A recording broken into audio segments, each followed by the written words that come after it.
Acuérdense que estamos viendo, ¿no? Un poco de cristología, pasajes que aparentemente contradicen al Señor Jesucristo, y vamos a ver en cuanto a su persona, pasajes, ¿no?, que parecieran contradecirse. Ahora vamos a la Biblia. Vamos a Lucas 9:56. Entonces todos estos pasajes están refiriéndose a nuestro Salvador, a Jesús. Y debemos aprender a interpretar qué dice con lo que está diciendo, ¿no? Qué es lo que realmente está transmitiendo ahí. Dice, porque el Hijo del Hombre, Lucas 9:56, misericordia. Porque parece contradecirse, ahora como vamos a ver, ¿no? Parece que por un lado es misericordioso, pero por un lado es un vengador sangriento, como vamos a ver en algunos pasajes, ¿no es cierto?, de Apocalipsis, ¿no? Dice, ¡fua! Por un lado es un corderito buenito, y por otro lado es un corre sangre. Pero ¿cómo es esto? ¿Cómo se puede entender la misericordia? ¿No es misericordioso? ¿No es misericordioso? Bueno, dice, porque el Hijo del Hombre, acá vamos a ver su misericordia. En el Dios que nosotros creemos, Él es misericordioso. ¿Qué es la misericordia? Bueno, básicamente la misericordia es ponerse en los zapatos de otra persona. Eso es misericordia. Ponerse en los zapatos de otra persona. Ponerse en el lugar de otro que sufre. O que está en necesidad. Me pongo en ese lugar. ¿Cuántos de nosotros practicamos la misericordia? ¿No? Ver a alguien en necesidad real, hermano, necesidad real, ¿no? En una necesidad, ¿cuán capaces somos, ahora que somos creyentes, ¿no?, de ponerme en ese lugar, ¿no? No es que estoy experimentando, ¿no es cierto?, el sufrimiento de esa persona, porque ese sufrimiento lo experimenta la persona sola, ¿no? Estamos solos en nuestro sufrimiento. ¿Y qué te duele? Mirá, me duele el estómago. ¿Y cómo es eso, el dolor de estómago, o lo que sea, ¿no? No lo estás experimentando vos. No es eso misericordia, es ver la necesidad del otro, ¿no? O verlo en problema, ¿no es cierto?, y apiadarse de eso. Por ejemplo, cuando, esto lo vemos, ¿no es cierto?, vemos la misericordia en el samaritano, ¿no? Eso es misericordia. Ver ahí esa persona tirada, que la habían robado, la habían golpeado, estaba todo maltrecho, y él va y se pone, ¿no? Le limpia las heridas, ¿no es cierto? Él está, ahí vemos la acción de la misericordia, ¿no es cierto? Voy a ayudar, estar dispuesto a ayudar, ¿no es cierto?, ahí en la necesidad, no mirar para otro lado, decir, bueno, mirá, ¿no? Bueno, este pasaje va a hablar de eso, dice, porque el Hijo del Hombre no ha venido a destruir las almas de los hombres. Ahí muestra la misericordia del Señor, de nuestro Señor. La misericordia que nosotros debemos mostrar para el que tiene una necesidad o el que sufre, ¿no? Es ese ponernos ahí, ponernos en el zapato del otro. Bueno, como si fuese yo el que estuviera sufriendo ahí. ¿Bien? ¿Se entiende? Dice, porque el Hijo del Hombre no ha venido a destruir las almas de los hombres, sino para salvarla. Porque el Hijo del Hombre vino a buscar, fíjense, ¿no?, su misericordia. Él vino a buscar y a salvar lo que se había perdido, ¿no? El Señor Jesús ve al hombre perdido, ¿no? Él ve al hombre en necesidad, ¿no? Y Él va en su ayuda. Ese es nuestro Señor. No te dejaré ni desampararé. No te dejaré ni te voy a desamparar. Pero no, en Apocalipsis 19:11 parece contradecir eso, ¿no? Por un lado, este pasaje están diciendo de que Dios viene en ayuda, ¿no?, y viene en el socorro del necesitado. Se pone en el lugar. Sabemos bien que el Señor Jesucristo se puso en nuestro lugar, ¿no es cierto?, como propiciación también, ¿no? Pero acá en Apocalipsis 19:11 dice lo siguiente. Medio terrorífico el pasaje. Dice así, ¿no? Dice, caed sobre nosotros escondernos del rostro del que está sentado sobre el trono, que es Jesús, ¿no? Y de la ira del Cordero. Ese es Apocalipsis 6, 16. Por un lado, se da cuenta que parece, ¿no es cierto?, contradecirse.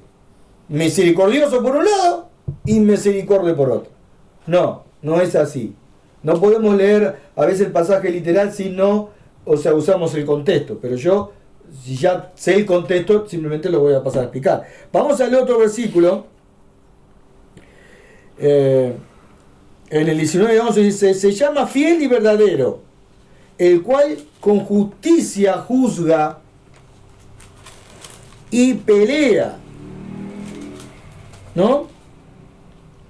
Dice en Apocalipsis 19:13, ahí en Apocalipsis nomás, dice: está vestido de una ropa teñida en sangre. ¡Wow! Eso de ropa que está teñida en sangre es de un soldado que está en la batalla peleando y está matando a personas. Y su ropa se tiñe de sangre. ¡Wow! El Señor Jesucristo está teñido, ¿no es cierto?, de ropa con sangre. Está como si estuviera bandeando una espada y liquidando y matando y cortando cabeza. Y no que ni el oro y la sangre de sus enemigos se le tiñe su ropa. ¡Wow! ¿Cómo es esto? No, yo no conozco a este señor. Bueno, espera un cachito que la cosa no queda ahí.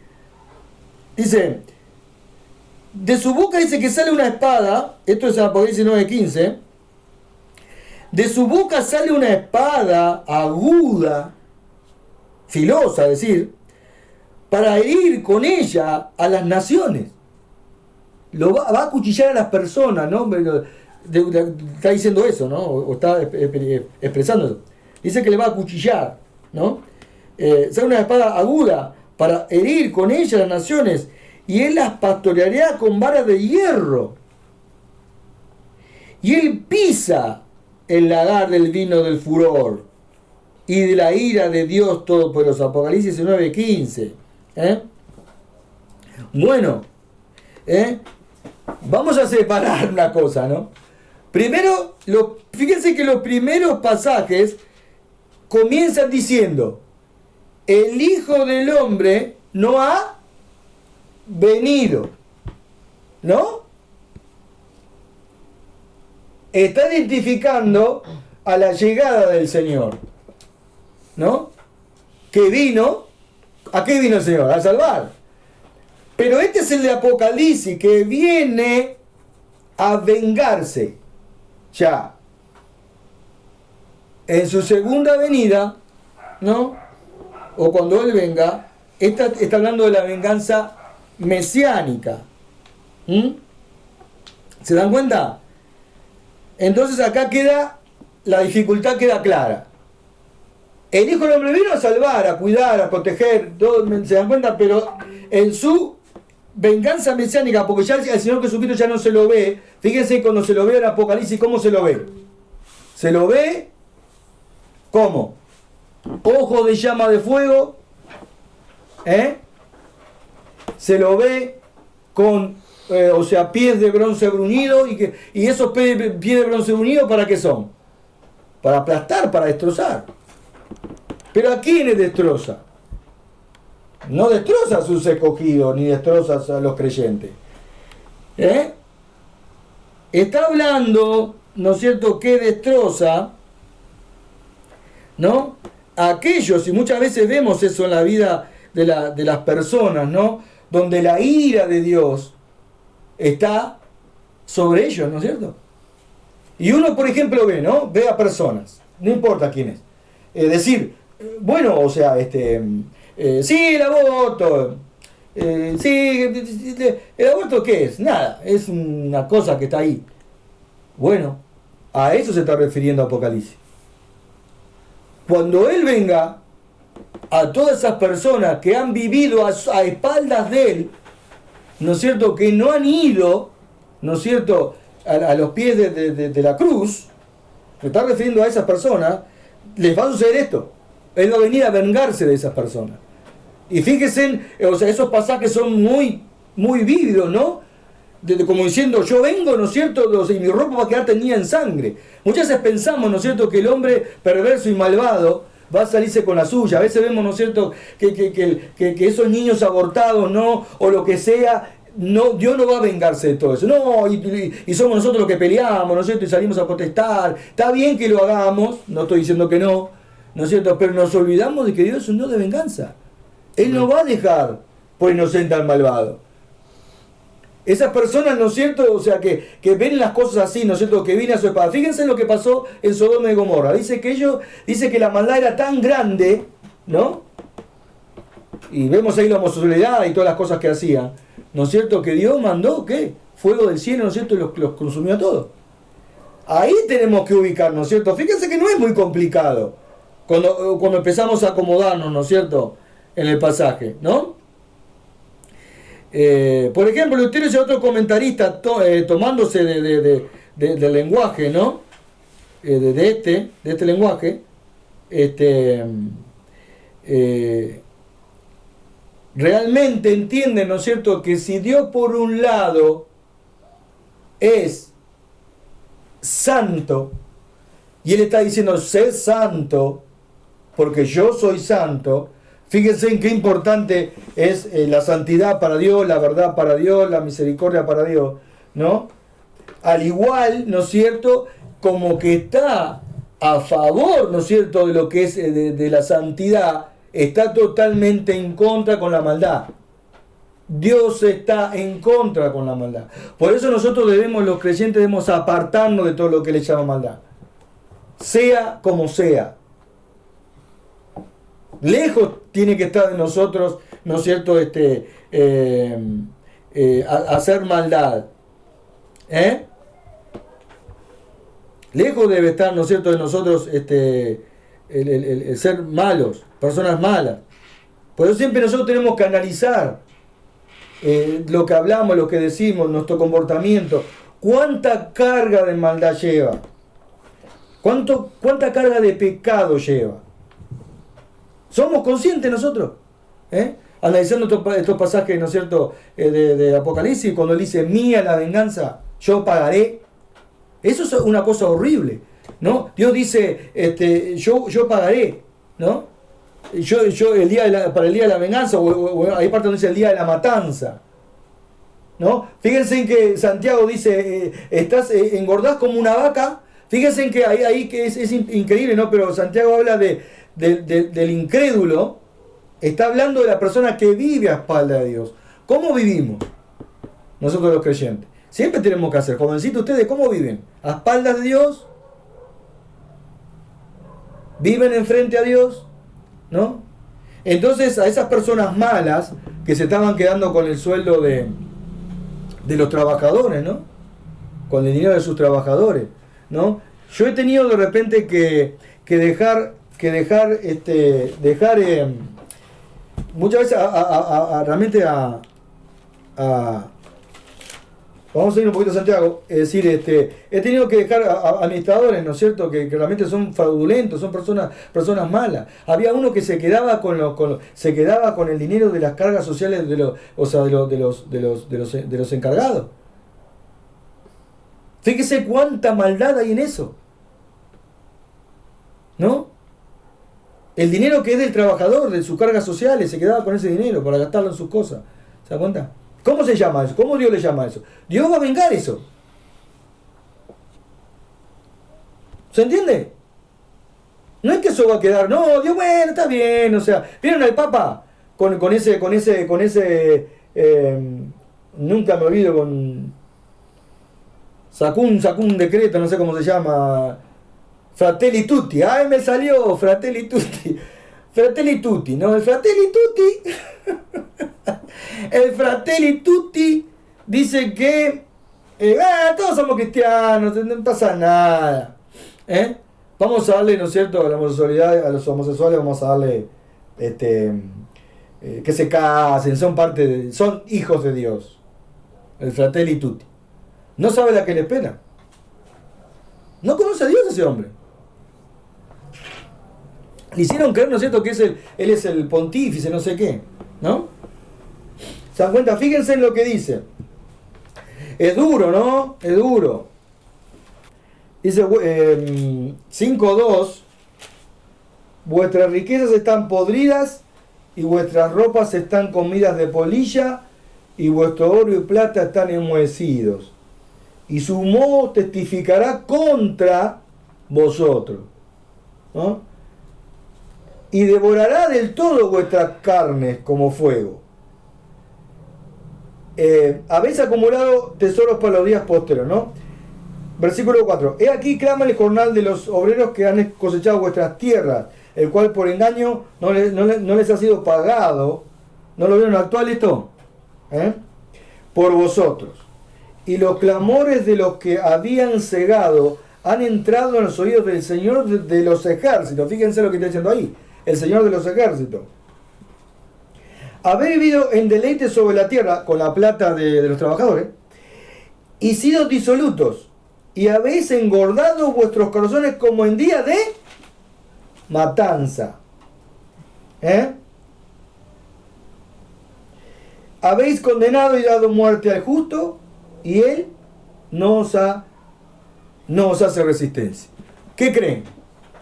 ¿Ustedes creen o creemos, ¿no es cierto?, que Dios no va a vengar a todos esos cientos de miles de bebitos están siendo en este mismo momento arrancados de las panzas de sus madres? ¿Ustedes creen que no va a hacer justicia? No, Él se va a vengar de todas esas cosas también. Así como que Dios es santo, por eso tenemos que entender, ¿no es cierto? Y fíjense que no está hablando acá de Dios, sino está hablando del Cordero, ¿no? Está hablando del Cordero. Está diciendo que Apocalipsis 6:6, caed sobre nosotros y escondednos del rostro del que está sentado sobre el trono y de la ira del Cordero, ¿no? De la ira de Cristo. Por eso vemos en Apocalipsis en el capítulo 2, creo, 1, 2, ¿no? De cómo se lo ve al Señor ahí. Ya no se lo ve como hijo de hombre. Ahí tiene un cinturón de oro, sus ojos como llama de fuego, su voz es como trueno, ¿no? Y sus pies como bronce bruñido, ¿no? Y cuando Juan lo ve y se cae como muerto. Pero aún ahí vemos, ¿no es cierto?, vemos esas dos facetas, porque le dice que se levante, ¿no es cierto?, lo anima a levantarse, le toca el hombro, ¿no?, y se levanta. Por eso tenemos que interpretar bien, ¿no? Para todo aquel que vive a la espalda de Dios. Hoy estamos viendo, el hombre está viviendo, y también los jóvenes, ¿no?, están viviendo en ¿qué? En la gracia de Dios, ¿no? Donde hay un clamor, arrepentidos, arrepiéntanse, vuélvanse, ¿no? Pero va a haber un día que eso se va a terminar, ¿no? Y solo ¿qué va a quedar? La ira, ¿no es cierto? La ira de Dios, ¿no? Entonces, es sumamente importante. Por eso aquí está hablando de la venganza mesiánica, ¿no? Cristo se va a vengar. Fíjense que también hay una parte donde se habla de los ancianos, ¿no? Que los ancianos piden venganza, ¿no? Le están diciendo a Dios, ¿hasta cuándo, no es cierto, nos vas a vengar de todos aquellos que los habían asesinado, ¿no? A ver si me sale de memoria. Él no vino, ¿no es cierto? ¿No? Fíjense que ahí está diciendo, Él no vino, ya es Cristo el Salvador, no Cristo el Vengador. ¿No? Hay que hacer esa diferencia, donde Él viene ya a vengar y cuando vino a salvar. A eso tenemos que llegar. Entonces, cuando leemos esos pasajes bíblicos, ¿no es cierto?, debemos entender los dos temas, ¿no? Él dice que Él no vino a quebrar la caña que estaba apenas lastimada o cascada, es decir, que estaba lastimada. Él no vino a esa caña, hablando, ¿no es cierto?, de aquellos que necesitan del Salvador, aquellos, ¿no es cierto?, que buscan del Salvador, aquellos, ¿no es cierto?, a los humildes, ¿no? No vino a terminar de romper la caña, ¿no? A destrozar la caña, si uno está un poquito ahí, media, como que la caña está media quebradita, yo vengo a quebrarla del todo, ¿no? Y tampoco él vino al papiro, es decir, a la pequeña llamita que está, a apagar esa pequeña llamita de, digamos, de lo que es la lámpara, ¿no? La lámpara se está apagando, le queda, ¿no es cierto?, lo último poquitito de llama, ¿no? Y él viene, ¡pa!, y le pone el dedo así, como hacemos con la vela muchas veces, ¿no? O la apagamos, o la soplamos.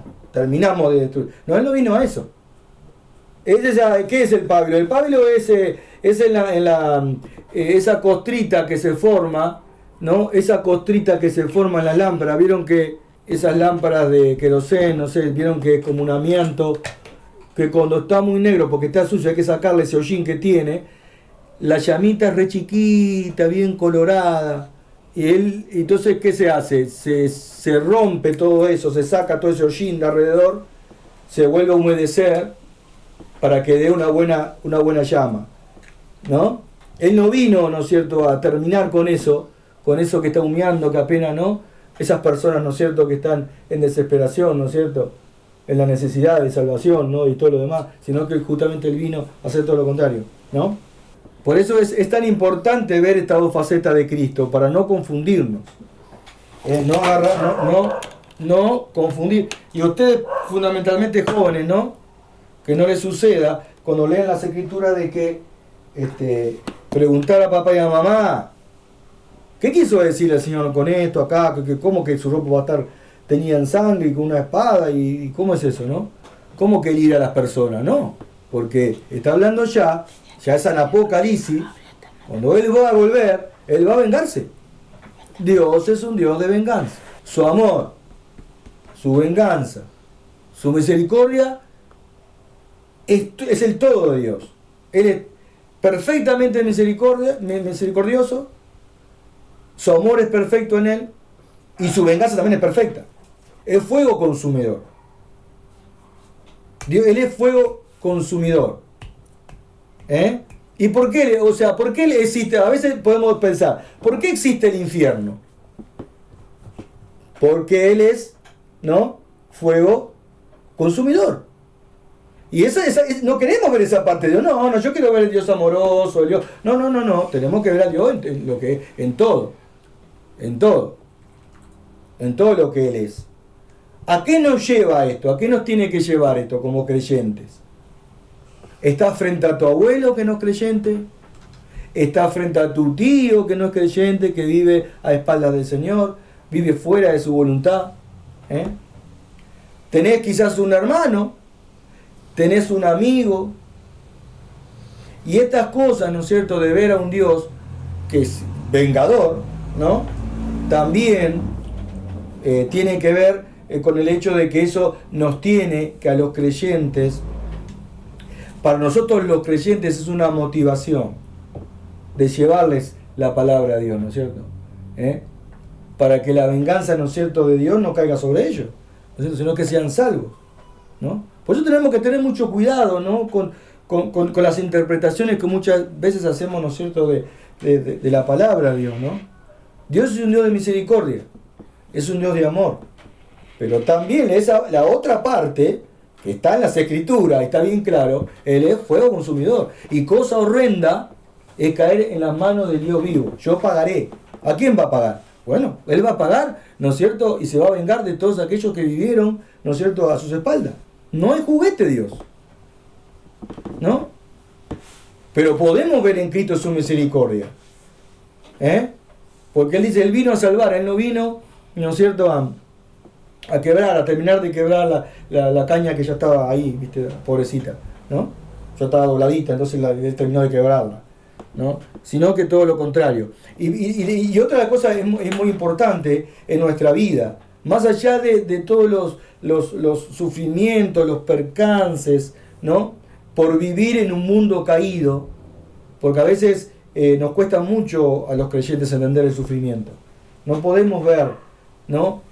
Claro, en nuestro sufrimiento, ¿no es cierto?, nos metemos tanto en nosotros mismos, ¿no es cierto?, que no podemos ver lo gran y misericordioso que Dios ha sido con nosotros, de entregar a su Hijo Jesucristo a la cruz, ¿no es cierto?, para que no nos perdamos y tengamos vida eterna. Este sufrimiento, dice Dios, en cuanto a nosotros los creyentes, ¿no? No se compara. No se compara, ¿no? O sea, con lo que nos espera. Pero aún así los cristianos andamos un poquito medio como que somos medio como seguimos siendo terrenales, ¿no es cierto? Claro, no podemos ni siquiera imaginar lo que nos espera, ¿no? Entonces, en mi situación, ¿no?, de enfermedad, en ese momento difícil que estaba viviendo, ¿no? Imagínense, yo nunca había pisado un hospital en 40 años, 30 y pico más de mi vida. Y de repente me encuentro todo entubado, todo con unas cosas acá, diciéndome, ¿no es cierto?, que tenía problemas en las arterias coronarias, ¿no? Y había una arteria coronaria, ¿no es cierto?, que estaba muy comprometida y que corría riesgo, ¿no? Entonces dije, wow, ¿no? Dije, pucha, ¿cómo es esto acá? Si yo no sé. Y bueno, le pedí a Dios, ¿no es cierto? No me puse en esa situación muchas veces que algunos creyentes se ponen, ¿no? Como a leer la Biblia, ¿no? A orar más que nunca, ¿no? Como que si la oración fuese, ¿no es cierto?, es orar en los momentos difíciles. No, nuestra vida cristiana es una relación constante con Dios. Es una relación personal, es un conocimiento íntimo de Él en todo nuestro peregrinar, aún dentro de la enfermedad. Entonces yo me dije, ¿no? ¿Qué me pasa? Me ponen, y a veces los médicos vienen como son, que son fríos, ¿no? Que te ponen cosas así, y uno quiere que nos explique, che, ¿qué me está pasando? Porque me estás poniendo unos aparatos que hacían pi, ¿no? Y yo entré a transpirar, ¿no? Y la verdad que, pero hubo un momento, ¿no?, donde dije, Señor, mirá, le pedí, ¿no es cierto?, que me diera vida, ¿no? Le dije, Señor, dame vida. Y es como si Él me pudiera decir, ¿no?, contestar, ¿no? ¿Para qué quieres que te la dé? ¿No? Vos me pedís vida, ¿para qué quieres que te la dé? ¿No?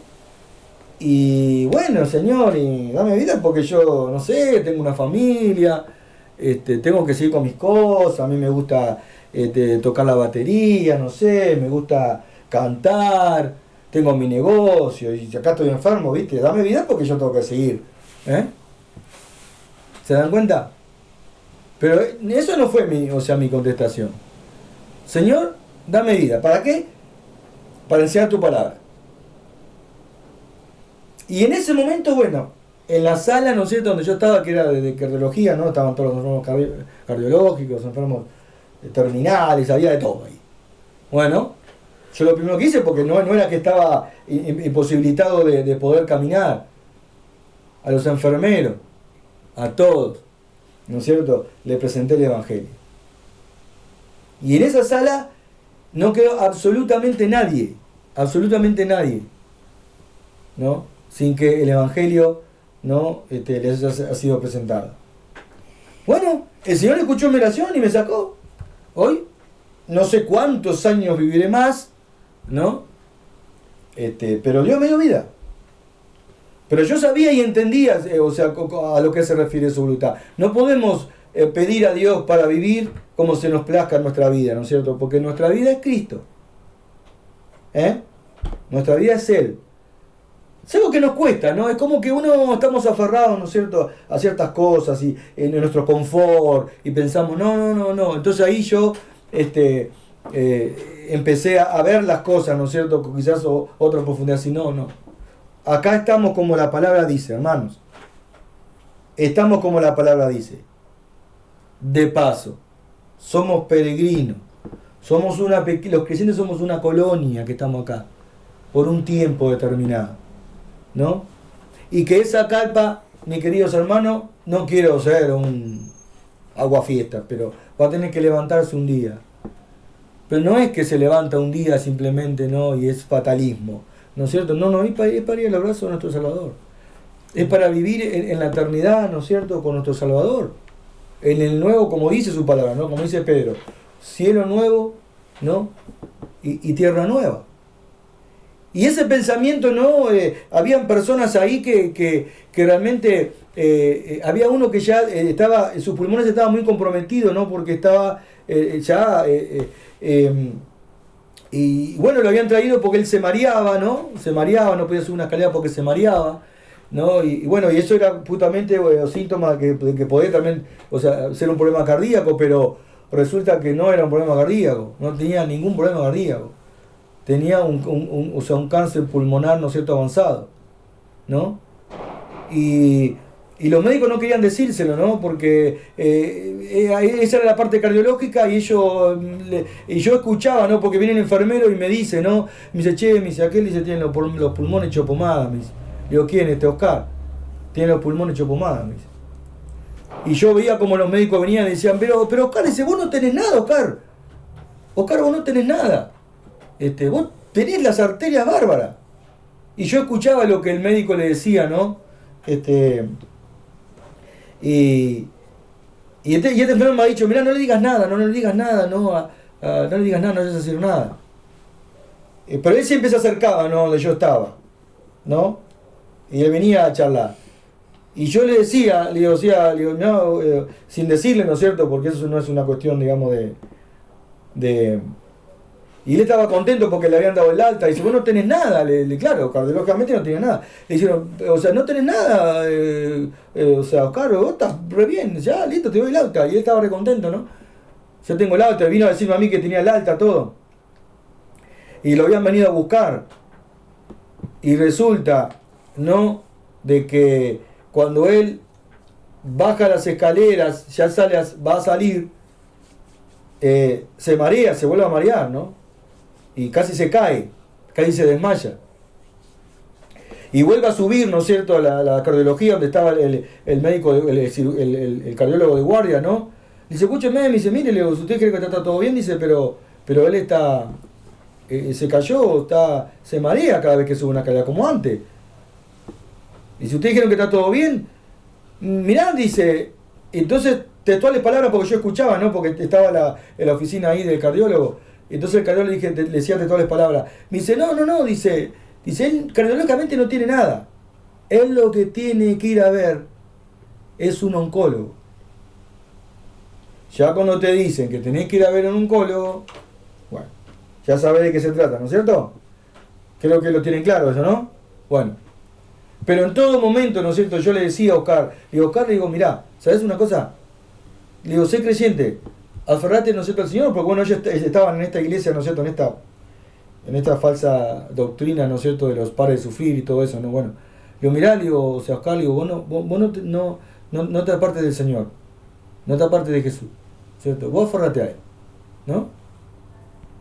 Y le presenté el Evangelio, ¿no? Y así a otras personas más, ¿no es cierto?, en situación difícil. Y bueno, ¿cuán realmente vigorizante fue para mí? No me encerré en mí mismo, en enfermedad, ¿y por qué a mí? ¿Y por qué me tiene que pasar a mí? No, soy uno más. Nos enfermamos los cristianos tenemos, ¿no es cierto?, o sea, dolencia todos, ¿no es cierto? No, parecemos que somos inmunes, no, mi querido hermano, no somos inmunes.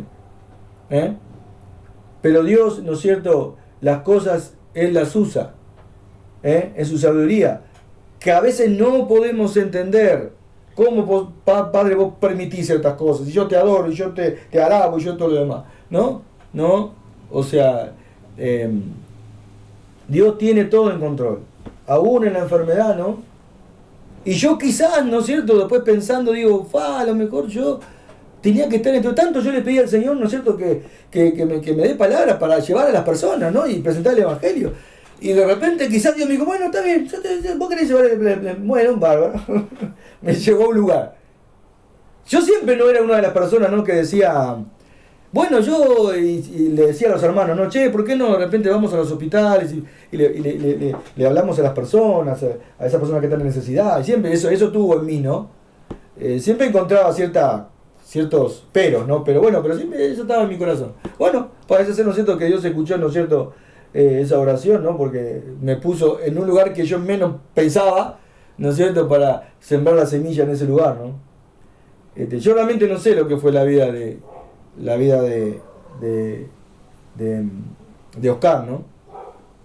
De Oscar, sí. Pero ahí está el punto, ¿no?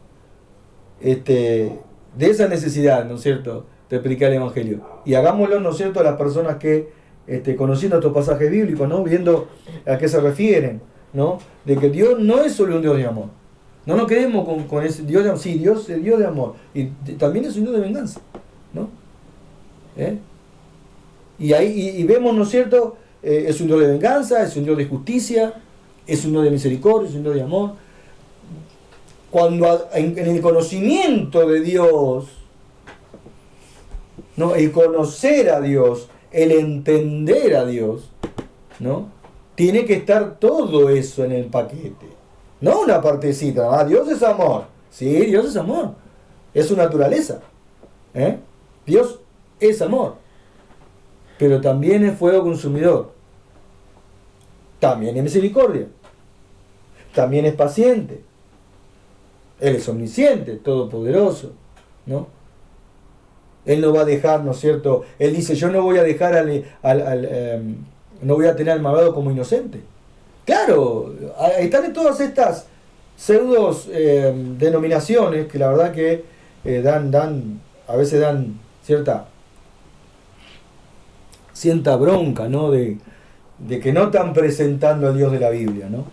Si vamos a conocer a un Dios, ese Dios, ¿no?, conocer a nuestro Salvador, conocer al Creador, al Dios eterno, el Alfa y el Omega, a Cristo, al Espíritu Santo, ¿no? Eso va a tener que ser, mis queridos hermanos, a través de su palabra. Sabemos que Dios es amor por su palabra.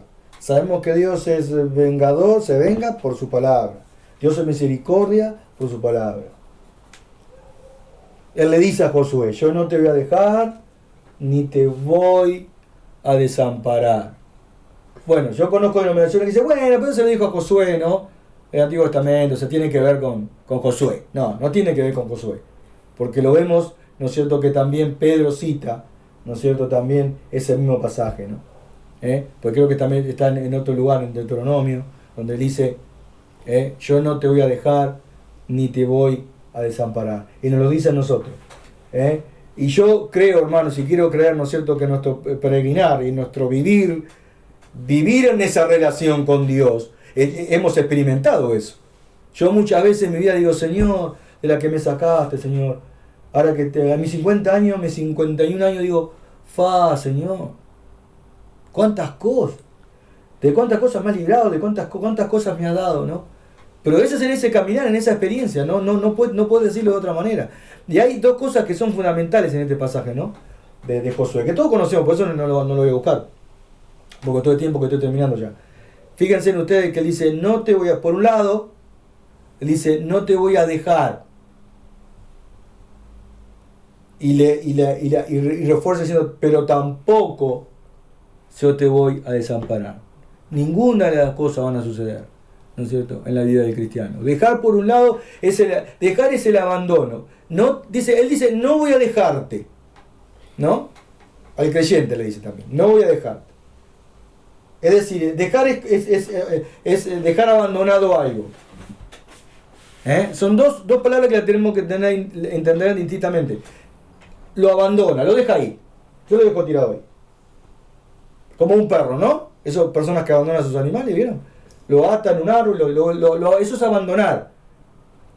Pero desamparar ya tiene que ver con otra acción. Es viendo a la persona a tu lado en una necesidad y no hacer nada.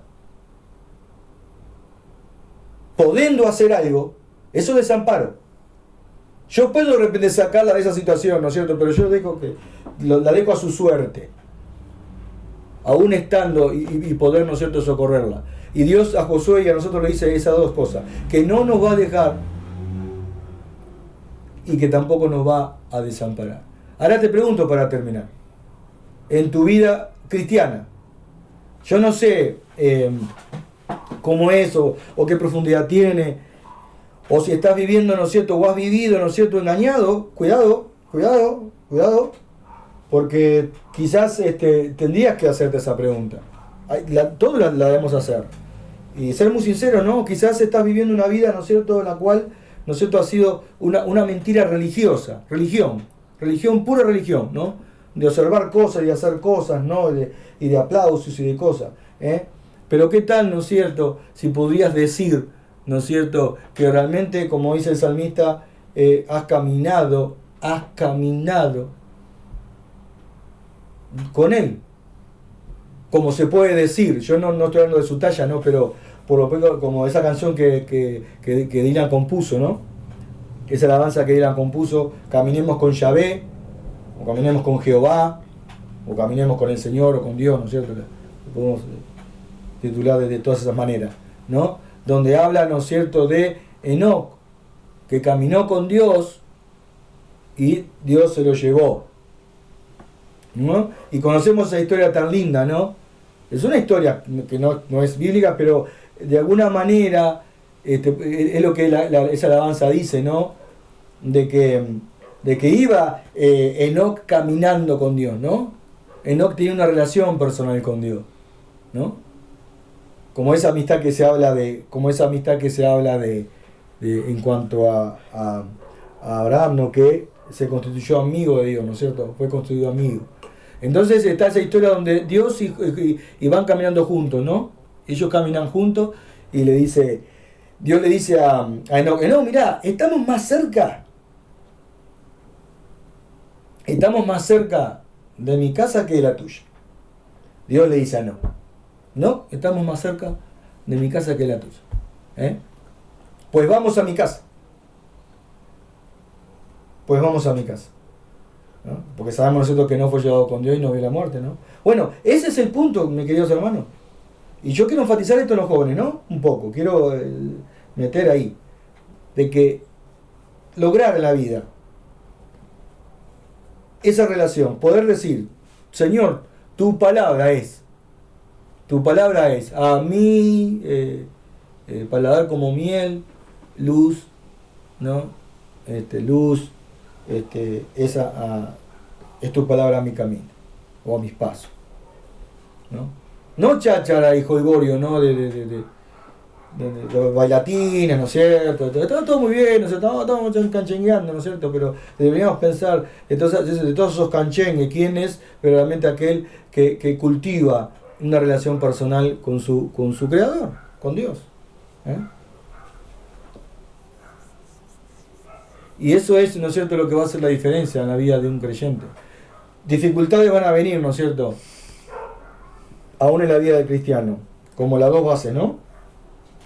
La lluvia y los ríos cayeron sobre tanto aquel que escuchó la palabra y obedeció, como aquel que fue desobediente, ¿no? Pero ¿qué vemos a la final de esa parábola, ¿no? De que realmente la casa, ¿no es cierto?, del obediente se mantuvo en pie y se cayó, ¿no es cierto?, la del desobediente.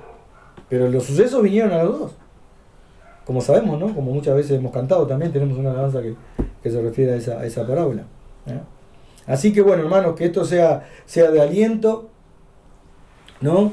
Y la idea es tener comunión con la palabra, conocer a Dios a través de su palabra, ¿no? Que Él nos hable a través de su palabra, que Él nos fortalezca a través de su palabra, que es viva y eficaz, pero también es más cortante que espada de doble filo, que traspasa todo y que nos llega hasta lo más íntimo de nuestro ser. No juego la palabra de Dios, la palabra de Dios es viva, ¿no? Está viva, respira, como dicen algunos pastores, ¿no? Respira, y que realmente dice que convierta el alma, nos ha hecho renacer, con la cual nos da sabiduría, conocimiento, nos da confianza, poder, ¿no? En el Espíritu Santo, ¿no es cierto?, para poder vivir, ¿no es cierto?, la vida cristiana, que no es fácil en un mundo contrario, ¿no? Un mundo incrédulo, ¿no? Nos da ánimo en nuestros momentos difíciles que los vamos a tener. Es decir, no quiero ser agorero, pero sabemos, ¿no es cierto?, que las dificultades, ¿no?, están ahí, pero Él nos da, ¿no es cierto?, nos da la fortaleza, ¿no es cierto?, para resistir y para poder, ¿no es cierto?, sabiendo de que lo mejor está por venir, ¿no es cierto?, que es el cielo. Y entender, claro, ¿no?, que acá estamos de paso. ¿Vamos a orar? Señor que estás en el cielo, queremos, darte las gracias por tu palabra. Esa palabra que nos reconforta, que nos da ánimo, que interiormente nos reanima y nos fortalece. Gracias, Señor, porque nuestro peregrinar, en cuanto a todos estos años que hemos caminado, y vos nos has tomado de la mano en nuestra vida. Y lo hemos visto, ¿no? Hemos visto tus milagros, hemos visto tus maravillas en nuestra vida, en nuestro corazón, en nuestro interior. En la sabiduría y en el amor que nos has dado, lo cual has derramado en nosotros. Queremos pedirte, ¿no?, conocimiento y sabidurías espirituales. Ese conocimiento que es el conocerte cada día más y de una manera personal y no de una manera religiosa. Queremos pedirte por los jóvenes, por todos ellos, por sus vidas, por todas las cosas y los desafíos que ellos tienen por delante en cuanto a una vida que aún en esta tierra hay que vivirla, Señor, pero que sea, ¿no es cierto?, a través de tu palabra, que tu palabra los guíe, los ayudes en todos los desafíos y tentaciones, en un mundo completamente contrario a tu voluntad. Que tu voluntad se pueda cumplir en ellos, apartarlos de todo mal, de toda maldad en este mundo, Señor. Dale sabiduría y conocimiento de tu palabra también, al igual que nosotros, para que ellos crezcan en relación, crezcan en la vida espiritual, la vida cristiana, ¿no?, verdaderamente en el conocimiento de Cristo y de ti también. Por nosotros los padres, aquellos que educamos a nuestros hijos, los guiamos, vos nos los has prestado, Padre Santo, y debemos presentarles, Señor, tu palabra, y que ellos te conozcan y que puedan conocer a tu Hijo Jesús. Gracias por nuestros hijos, gracias por todo lo que les has dado y los has cuidado en todo este año, un año complicado, de mucha mentira, Señor, de muchas cosas raras, Padre Santo, que han pasado, aparte de todo lo que es esta pandemia o esta enfermedad, ¿no?, que ha azotado a todo este mundo. Y Padre Santo, queremos, darte las gracias porque nos has cuidado durante todo este tiempo. Hemos visto tu mano, Señor, hemos visto tu guía, hemos visto cumplir esa palabra que le dijiste a Josué en cuanto a que no le ibas a dejar ni desamparar. Gracias, Señor, gracias por ese plato de comida en nuestra mesa. Señor, gracias por el trabajo, gracias por la salud. Te pedimos por todas las necesidades, te pedimos, Señor, por todas aquellas personas que están en enfermedad, Señor, y que están transitando, Padre Santo, por momentos de dificultad, Señor, y Padre Santo, dales ánimo, fortaleza, que puedan ir, Señor, paso a paso, quizás, Señor, siendo curados, Señor. Te pedimos por Hannah, nuestra bebé, Padre Santo, para que tú la cuides y la cures y la cuides, Señor. Ella te pertenece, al igual que todos los niños, Señor, y todo lo ponemos en tus manos. Gracias por tu misericordia, por tu amor, por todas aquellas cosas, Señor, en lo que nos has hecho participar de tu naturaleza divina. Has entregado a tu Hijo Jesús a la cruz por nosotros, para que tengamos vida y vida en abundancia y vida eterna en los cielos. Ayúdanos, Señor, para no desmayar, fortalecenos, y danos, Señor, fuerza para seguir adelante en toda necesidad, y que también podamos ser fortalecidos para poder ayudar a otros también en las necesidades, Señor, en la que se puedan encontrar, Padre Santo. Todo lo ponemos en tus manos. Gracias por todo. En el nombre bendito de tu Hijo, nuestro Señor Jesucristo. Te damos las gracias, Señor. Amén. Amén. Amén.